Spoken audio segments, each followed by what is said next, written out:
Three, two, one. Okay, let's go.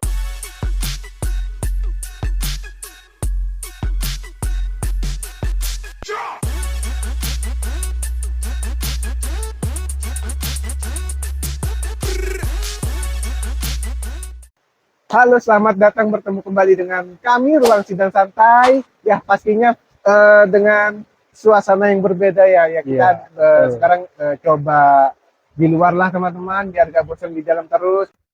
Untuk video kali ini yaitu kembali lagi ke KDRT, tapi terhadap menantu ke ibu mertuanya.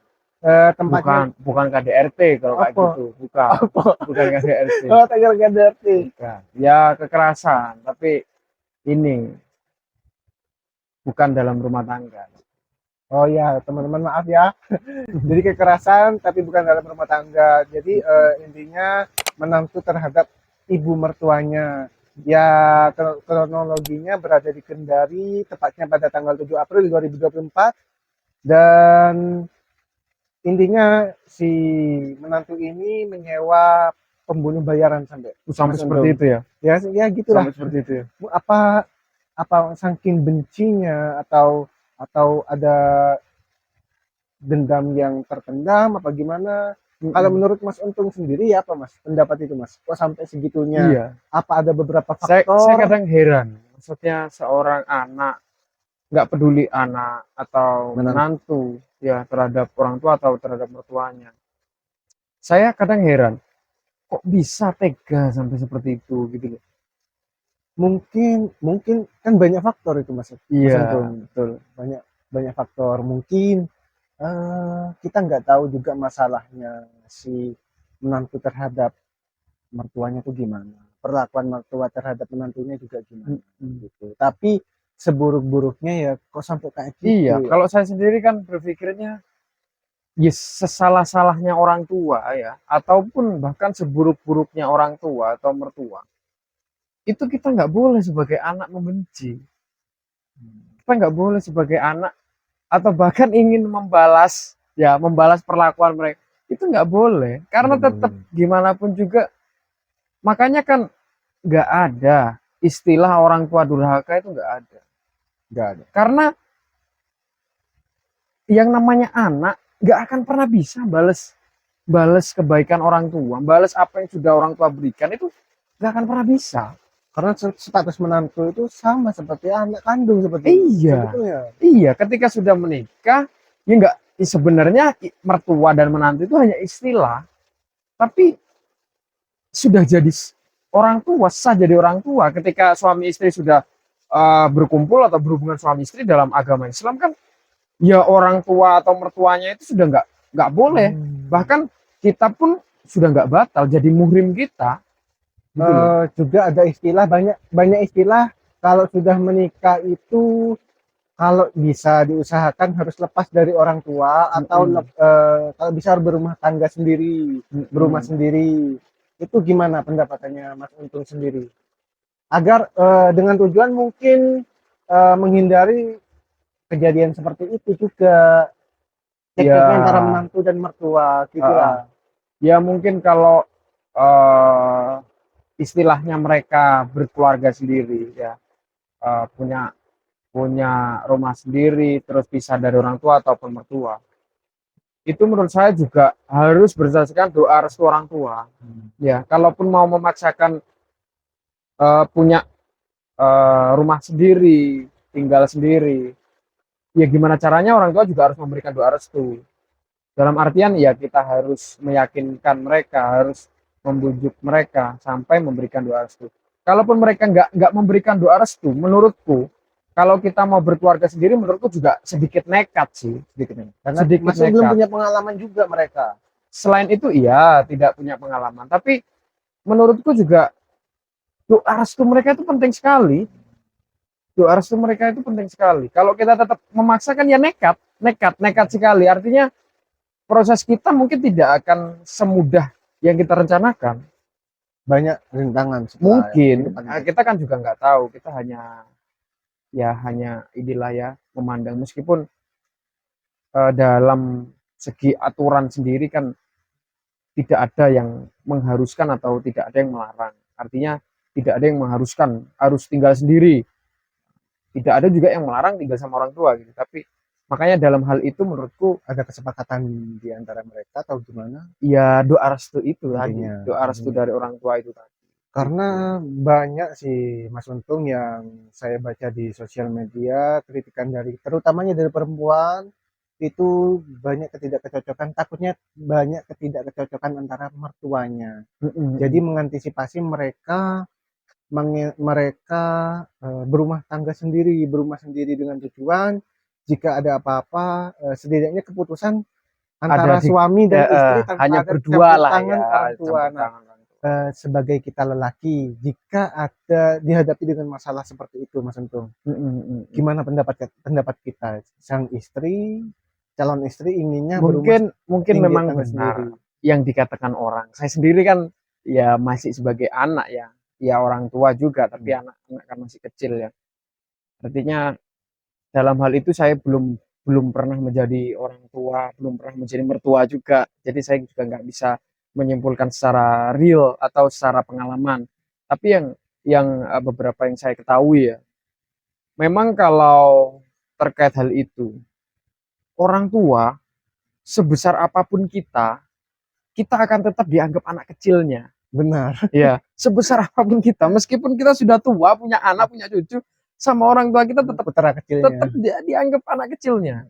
Anak kecilnya yang butuh bimbingan, yang butuh perhatian, yang butuh kasih sayang, yang butuh perlindungan.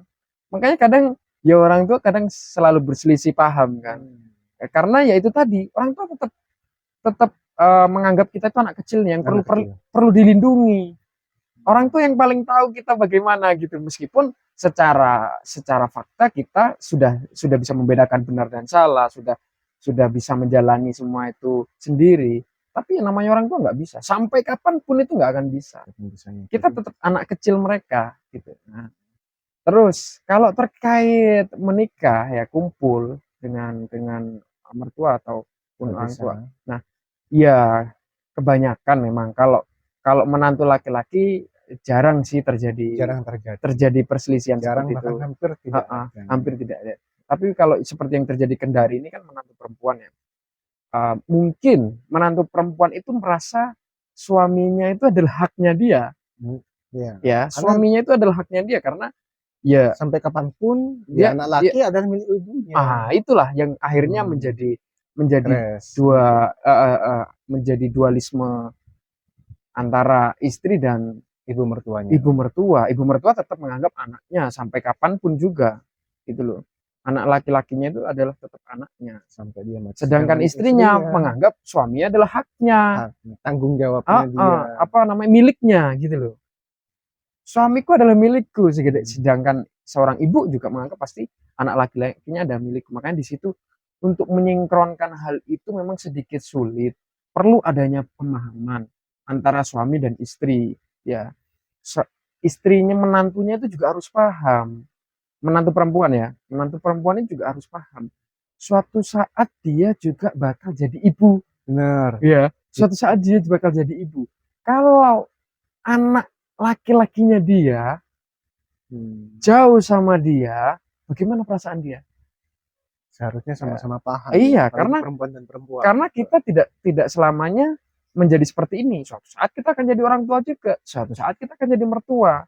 Nah, dari hal itu kan kita makanya perlu memahami hal-hal seperti itu di apa ya?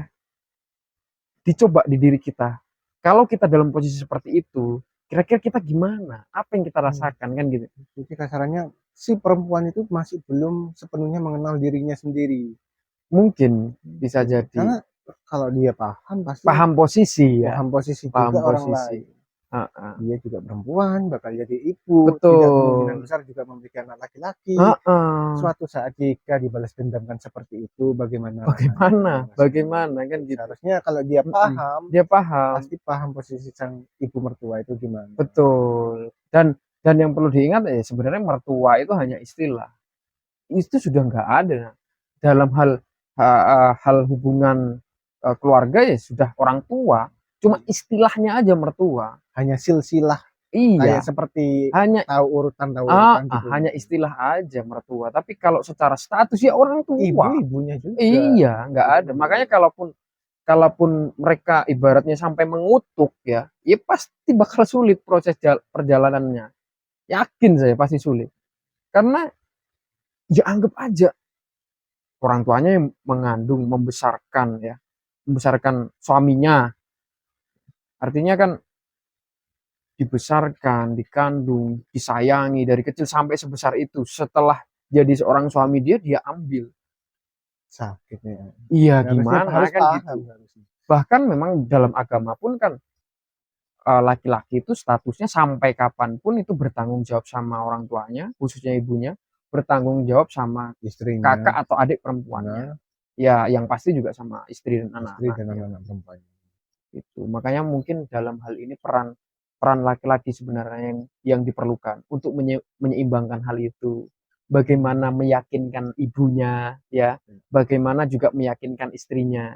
Jadi biar seimbang. Jadi di sini si laki-lakinya sebagai tumpuan. Tumpuan. Betul. Jadi Betul. harus pintar sefrekuensikan istri dan ibunya. Betul. Apa mungkin sebelumnya tidak ada pengenalan ya, perkenalan antara si calon istri dan Itu ibu. mungkin bisa jadi salah satu Bisa jadi faktor. salah satu Bisa faktor. jadi salah satu faktor. Karena kan sebenarnya itu tentang chemistry kan.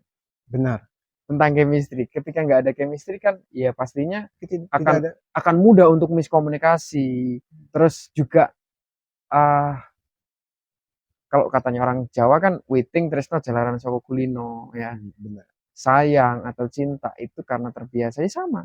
Mungkin kalau dia terbiasa sudah dekat sama orang tuanya, sama mertuanya, ya pasti bakal tumbuh rasa sayang itu. Jadi banyak faktor juga ya. Itu salah satu faktornya. Mungkin juga bisa jadi beda tujuan atau juga cemburu sosial. Bisa Cemburu. jadi. Jadi suami lebih pro kepada ibunya. Heeh. Banyak faktor ya. Makanya ya peran suami ini sebagai nahkoda ibaratnya kan sebagai nahkoda dalam rumah tangganya dia harus pandai-pandai menyeimbangkan antara perasaan ibunya dengan perasaan istrinya. Jadi salah satu dari mereka ini tidak boleh sampai ada yang merasa tersakiti, merasa tersisihkan, atau merasa merasa dinomorduakan itu nggak boleh. Jadi ya kita harus pandai-pandai bagaimana tetap menomorsatukan mereka berdua.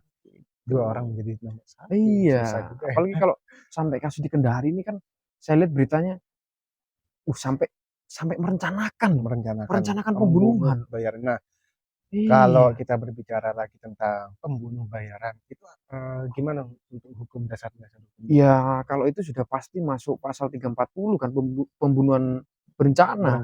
Itu bisa hukumannya bisa hukuman mati, hukuman maksimal atau bahkan hukuman seumur hidup atau penjara 20 tahun. Nah, Mas Paling itu kan lama. saya awam banget. Nah, jadi kalau misalkan pembunuh bayarannya apa dihukum juga ya? Iya, karena turut serta menjalankan membantu. proses itu juga dan dia juga yang mengeksekusi. Benar. Dia kan yang melakukan pembunuhan. Meskipun dia disuruh, tapi dia yang melakukan kan dia harus mempertanggungjawabkan perbuatan dia. Makanya kita hidup ini kan apa yang kita lakukan itu kita harus bisa mempertanggungjawabkan. Semua ini ada hukumnya gitu.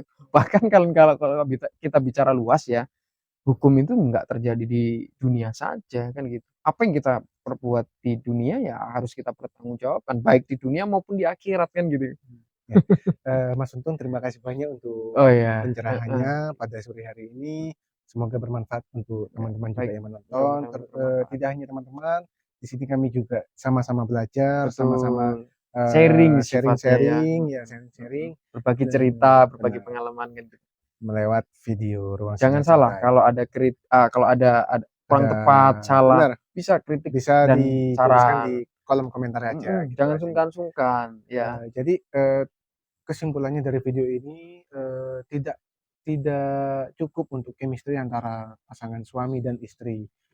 Juga antara menantu dan mertua harus chemistry juga, sefrekuensi, satu tujuan, komunikasi yang baik terutama untuk mengantisipasi kejadian seperti ini juga.